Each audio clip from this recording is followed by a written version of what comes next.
Assalamualaikum warahmatullahi wabarakatuh. Kembali saya bertemu dengan Anda di kesempatan kali ini, Sharing Santai.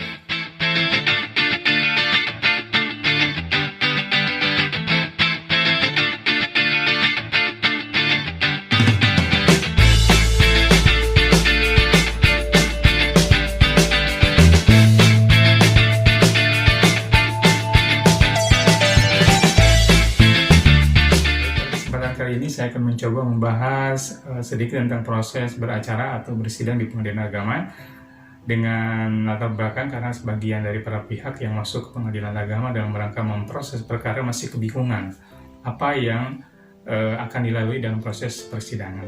Baik, dalam perkara sengketa yang melibatkan dua pihak, maka yang dipanggil adalah dua pihak, pemohon dan termohon atau penggugat dengan tergugat. Proses yang pertama yang ditempuh apabila kedua belah pihak hadir yaitu proses mediasi.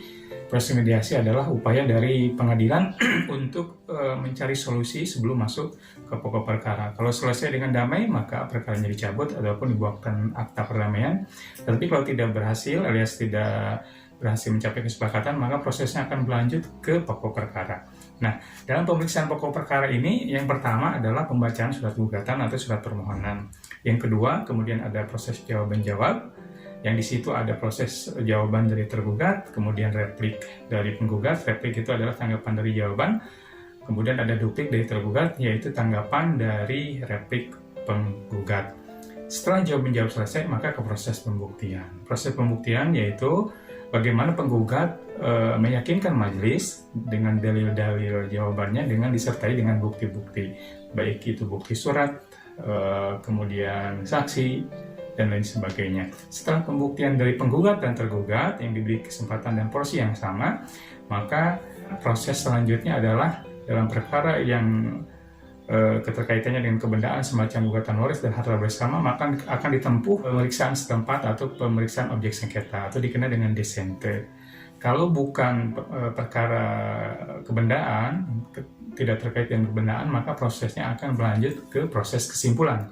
Proses kesimpulan itu adalah proses kesimpulan dari proses persidangan awal sampai dengan persidangan proses pembuktian dari pihak penggugat dan tergugat akan dimintakan bagaimana kesimpulan terakhirnya, apakah tetap dengan gugatannya atau mungkin ada perubahan. Begitu juga tergugat, apakah tetap dengan jawabannya atau mungkin ada perubahan.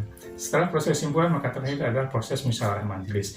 Dalam proses musyawarah majelis, maka majelis hakim akan bermusyawarah dan akhirnya akan mengambil keputusan apakah perkara ini dikabulkan misalkan, atau perkara ini ditolak, atau tidak diterima, atau yang lainnya.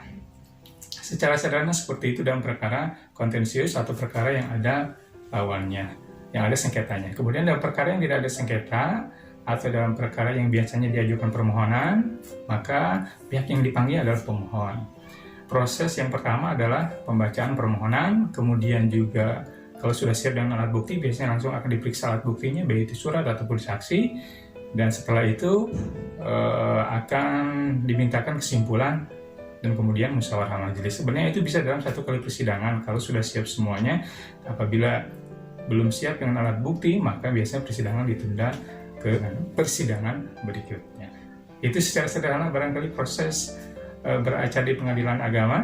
Mudah-mudahan bisa memberikan sedikit wawasan bagi sahabat-sahabat semuanya, sehingga nanti ketika beracara datang di pengadilan agama, terutama yang tidak memakai jasa advokat, tidak kebingungan lagi, tidak kikuk lagi, dan sudah terbayang apa yang akan dilalui dan seberapa lama proses persidangan tersebut akan selesai. Itu barangkali. Terima kasih atas perhatiannya.